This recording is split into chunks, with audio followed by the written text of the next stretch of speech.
اللهم اجعل صلواتك ورحمتك وبركاتك على سيد المرسلين وإمام المتقين. بعض لوگ کہتے ہیں بھئی اہل بیت کو فضیلت ہونی چاہیے, نبی کے داماد تھے حضرت علی. ایک صاحب تقریر کر رہے تھے کہ ابو بکر اور عمر نے تو نبی کو اپنی بیٹی دی ہے اور حضرت علی کو نبی نے اپنی بیٹی دی ہے, تو فضیلت کس کی ہوئی؟ بھائی علی, حضرت علی کی فضیلت ہوئی کہ نبی اپنی بیٹی, ان کو بیٹی دینا مشکل کام ہے نا بھائی. بیٹی دینے میں تو 100 دفعہ سوچتا ہے انسان, لینے میں تو کہتا ہے چلو بھائی, وہ تو کہیں بھی شادی کر لیتا ہے, دینا بڑا مسئلہ ہے نا. تو یہاں ایک یہ خوب اچھی طرح سمجھو. تو بعض لوگ اس بنا پر حضرت علی کو باقی صحابہ پر فضیلت دیتے ہیں. یہ خوب اچھی طرح سمجھ لیں ایک مضمون, اسلام کو سب سے زیادہ سپورٹ کس نے کیا؟ حضرت ابو بکر نے. سب سے زیادہ, سب سے پہلے تصدیق کون کرتا تھا؟ ابو بکر. سب سے پہلے جب نکال دیا تو غار میں کس نے ساتھ دیا؟ ابو بکر نے. ہر چیز میں. آپ کے بعض اہل بیت اس وقت ایمان نہیں لائے تھے, بعد میں لے آئے ایمان, یقیناً اچھی بات ہے. بعض حضرت علی رضی اللہ تعالیٰ عنہ کی عمر بہت کم تھی, یہ فضیلت ہے کہ وہ جلدی ایمان لے کر آئے. لیکن سب سے زیادہ جو نبی نے دوستی لگائی ہے, دوست کے ہونے کے اعتبار سے, اس اعتبار سے کہ یہ میرے ساتھی ہیں, اس مشن میں میرا ساتھ دے رہے ہیں. ایک دوستی تو ویسے ہی ہوتی ہے نا, ایک دوستی مشن والی دوستی. دیکھو آپ کوئی کاروبار شروع کرتے ہو تو کاروبار کو پروموٹ کرنے کے لیے جس سے سب سے زیادہ ہیلپ لیتے ہو تو اس بزنس میں وہ آپ کا سب سے بڑا یار ہوتا ہے. تو رسالت کا کام کرنے میں جس نے سب سے زیادہ نبی کی ہیلپ کی وہ کون تھے؟ ابو بکر. اور اس میں کوئی آپ کا ثانی نہیں بن سکتا. نبی صلی اللہ علیہ وسلم نے کہا, مشرک وہ ابو جہل تھا یا پتہ نہیں ابو لہب تھا, تو وہ آیا نبی کے پاس, حضرت ابو بکر کے پاس, کہنے لگا کہ پتہ ہے تمہارے ساتھی نے کیا دعویٰ کیا ہے کہ وہ آسمانوں پہ گئے ہیں اور اس طرح سے جو ہے نا سیر کر کے آئے ہیں آسمانوں کی, اور رات کے تھوڑے سے حصے میں. اس کا خیال تھا اب تو ابو بکر بھی کہیں گے یار یہ تو کچھ غلط ہو گیا. تو ابو بکر رضی اللہ عنہ نے کہا کہ کیا واقعی انہوں نے یہ دعویٰ کیا ہے؟ اس نے کہا ہاں. وہ تو مذاق اڑا رہا تھا نا. انہوں نے کہا پھر سچ کا ہے. پھر کیا ہے؟ سچ کا ہے. ایسے موقع پہ ایسا ساتھ دینا. صلح حدیبیہ میں کیا ہوا ہے؟ دب کے شرائط قبول کی گئی ہیں نا, یعنی بظاہر دب کے ساری شرطیں مانی گئی ہیں. کس کی؟ اب ایک طرف 1400 صحابہ بیعت ہو رہے ہیں نبی کے ہاتھ پہ کہ ہم موت تک لڑیں گے. منظر بالکل یہ ہے کہ لڑائی والا, جوش میں آ گئے, لیکن جو شرائط طے کی وہ ساری کس کی مانی جا رہی ہیں؟ تو سب ایک طرف ہو گئے. سب کے دل میں ایک وسوسے آنے لگے کہ بھائی ہم تو دین برحق پر ہیں, یہ نبی صلی اللہ علیہ وسلم یہ کیسی شرطیں, یہ تو ہماری ذلت ہے. حضرت عمر بھی جوش میں آئے اور صحابہ بھی. لیکن جب ابو بکر سے پوچھا گیا انہوں نے فرمایا اللہ کے رسول ہیں جو کر رہے ہیں صحیح کر رہے ہیں.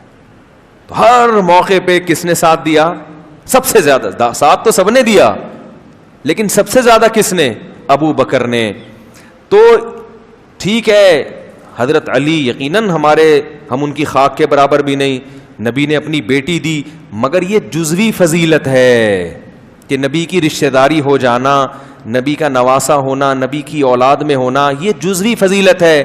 کلی فضیلت کیا ہے کہ نبی کے مشن میں نبی کا ساتھ سب سے زیادہ کس نے دیا؟ تو یہ فضیلت کس کے حصے میں آئی ہے؟ ابو بکر کے. زندگی میں بھی اور دنیا سے جانے کے بعد بھی. دنیا سے جاتے وقت بھی آپ نے نامزد کس کو کیا کہ ابھی دین کمزور ہے, اس کو طاقت کس کے ذریعے ہوگی؟ ابو بکر کے ذریعے. اور آپ نے فرمایا کہ لوگ ابو بکر کے علاوہ کسی کو قبول, لوگ کہیں گے کہ نبی کا جانشین کون ہے نبی کے مشن میں, سب یہ ایک بیک زبان ہو کر کہیں گے ابو بکر کے علاوہ کوئی نہیں ہو سکتا. سمجھ میں آ رہی ہے بات؟ تو نبی کے دنیا سے جانے کے بعد بھی سنبھالا کس نے دیا؟ نبی کے مشن کو کس نے؟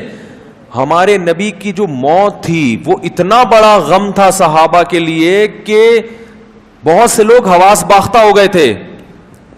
حالانکہ ایسے موقع پہ جذبات نقصان پہنچا دیتے ہیں. موقع مل جاتا ہے صحابہ مان ہی نہیں رہے تھے کہ آپ کا انتقال ہو گیا ہے. حضرت عمر کتنے مضبوط تلوار لے کے کھڑے ہو گئے اور کہنے لگے من کانا, وہ کیا الفاظ ہیں کہ جس نے بھی یہ دعویٰ کیا کہ نبی کا انتقال ہو گیا ہے, اضرب عنقہ, اس کی گردن اڑا دوں گا میں. تو ظاہر ہے ایسے موقع پہ تو ایک حقیقت ہے نا, گراؤنڈ ریئلٹی ہے, اس کو تو ماننا چاہیے. تو عجیب حالت ہو گئی صحابہ کرام کی, بھئی یہ تو ہو ہی نہیں سکتا. لیکن ابو بکر جنہیں محبت سب سے زیادہ ہے تو وہ نبی کے مشن کو فوکس کر رہے ہیں, نبی کی ذات کو فوکس نہیں کر رہے. وہ سب کو جمع کیا انہوں نے, مسجد نبی میں خطبہ دیا, یا یوں, حالانکہ سب سے زیادہ غم کس کو ہو رہا تھا, لیکن جذبات کنٹرول میں, کہ نبی کے مشن کو فوکس کرنا ہے. بھائی نبی دنیا سے چلے گئے, اب یہ ذمہ داری ہمارے اوپر ہے. یہ بکھر گئے, اگر اس طرح کی باتیں شروع کر دیں تو یہ تو نبی کے مشن کو گویا بھول رہے ہیں. نبی کا مشن اللہ کی طرف بلانا تھا. تو کھڑے ہو کر خطبہ دیا, یا ایھا الناس, لوگو, من کان منکم یعبد محمدا فإن محمدا قد مات. دیکھو اگر تم میں کوئی محمد صلی اللہ علیہ وسلم کی عبادت کرتا تھا تو تحقیق محمد پر موت واقع ہو چکی ہے صلی اللہ علیہ وسلم. ومن کان منکم یعبد اللہ, اگر اللہ کی عبادت کرتے تھے, فإنہ حی لا یموت, وہ آج بھی زندہ ہے, اس پر کبھی موت واقع نہیں ہوگی. تو کیا ایسے موقع پہ ساتھیوں کو سنبھالنا یہ سب سے بڑی ذمہ داری ہوتی ہے. آپ صلی اللہ علیہ وسلم کتنا خوش ہوئے ہوں گے جب آپ کو پتہ چلا ہوگا میرے دنیا سے جانے کے بعد اس قوم کو سنبھالا کس نے ہے, ابو بکر نے سنبھالا ہے. کتنا خوش ہوں گے آپ. اور مصلی پہ کھڑا کس کو کیا نبی نے, ابو بکر کو. جب آخر میں بیمار ہو گئے تو کس کو مصلی پہ کھڑا کر رہے ہیں, حضرت عائشہ فرما رہی ہیں, یا رسول اللہ میرے والد ابو بکر کمزور دل آدمی ہیں, وہ آپ کی غیر موجودگی میں آپ کے مصلی پہ کھڑا ہونا برداشت نہیں کر سکتے. وہ تو برداشت ہی نہیں کر پائیں گے کہ یہ مصلی کس کا تھا, نبی کا. کسی اور کو کہہ دیں, عمر کو کہہ دیں وہ مضبوط دل ہے, فلاں کو کہہ دیں, فلاں کو کہہ دیں. نبی نے اپنے داماد کو بھی نہیں کہا ایسے موقع پہ. یقیناً بہت بڑی فضیلت ہے, مگر نبی کیا کہہ رہے ہیں, انکن لانتن صواحب یوسف, تم اسی طرح ہو جیسے یوسف علیہ السلام کو عورتیں ورغلا رہی تھیں, بحث کر رہی تھیں, تم بھی میرے ساتھ کیا کر رہی ہو. یعنی تنگ نہیں کرو مجھے, اس میں بیمار ہوں, میں پہلے ہی پریشان ہوں, اور تم مجھے تنگ کر کے بار بار کہہ رہی ہو کہ ابو بکر نہیں کوئی اور. جب یہ ڈانٹ پلائی ہے نا نبی نے, پھر انہوں نے کہا نہیں بھائی کون کھڑا ہوگا مصلی پہ. یہ جو حساسیت تھی نبی کی کہ اپنی بیماری میں اپنے مصلی پہ ابو بکر کے علاوہ کسی کو برداشت نہیں کر رہے, یہ اشارہ کر رہے ہیں کہ میں جو مشن لے کے دنیا میں آیا ہوں اور اللہ نے پیغمبروں کو جس مشن کے لیے بھیجا تھا, میرے بعد وہ مشن کس کے پاس آ رہا ہے, ابو بکر کے ہاتھ میں آئے گا.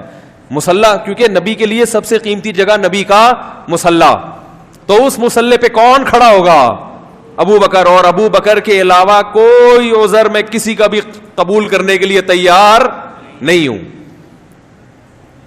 حضرت علی کو بہت بڑی فضیلت, داماد رسول ہیں, مگر یہ جزوی فضیلت ہے. جیسے موسیٰ کو علیہ السلام کلیم اللہ تھے, بہت بڑی فضیلت ہے, جزوی ہے. رسالت جو اصل مقصد ہے اس میں نبی کا نائب کون ہے, ابو بکر. رسالت میں نبی کی نیابت کس کے پاس آئی ہے, ابو بکر کے ہاتھ میں آئی ہے. اور ابو بکر کے بعد حضرت عمر, جو خلیفہ کا مطلب کیا, نبی کے جانشین. حضرت ابو بکر کے بعد حضرت ابو بکر نے خود کس کو بنایا, عمر کو, کسی اور کو نہیں بنایا. یہ بتا دیا کہ نبی نے مجھ پر اعتماد کیا سب سے زیادہ, تو میں اپنے بعد سب سے زیادہ اعتماد کس پہ کرتا ہوں, عمر پہ.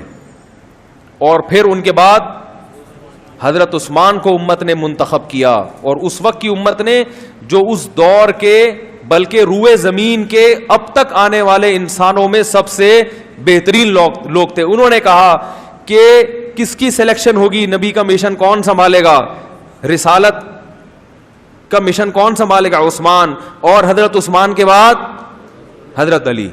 پوری امت کا اتفاق ہے. تو رسالت میں نبی کی نیابت اور خلافت جو اصل فضیلت ہے اس میں سب سے پہلے ابو بکر, پھر عمر, پھر عثمان, پھر علی. تو اسی وجہ سے ہم ان 4 صحابہ کی ترتیب بیان کرتے ہیں کہ نبی کے بعد سب سے بڑا مرتبہ کس کا, ابو بکر کا, پھر حضرت عمر کا، پھر حضرت عثمان کا، پھر حضرت علی رضی اللہ عنہم اجمعین.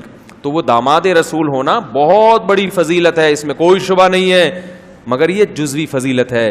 رسالت والی جو اصل فضیلت ہوتی ہے، جس کی بنیاد پر مقام ملتا ہے، وہ مقام سب سے پہلے کس کو اللہ نے دیا؟ ابو بکر. تو اس لیے جو اس قسم کے اشکالات ہوتے ہیں نا، جس سے اہل سنت والجماعت کے عقائد سے آپ کو آج کل یوٹیوب پہ بہت کچھ الٹا سیدھا چل رہا ہے، تو وہ اس میں بہت جو ہے نا لوگوں کے نظریہ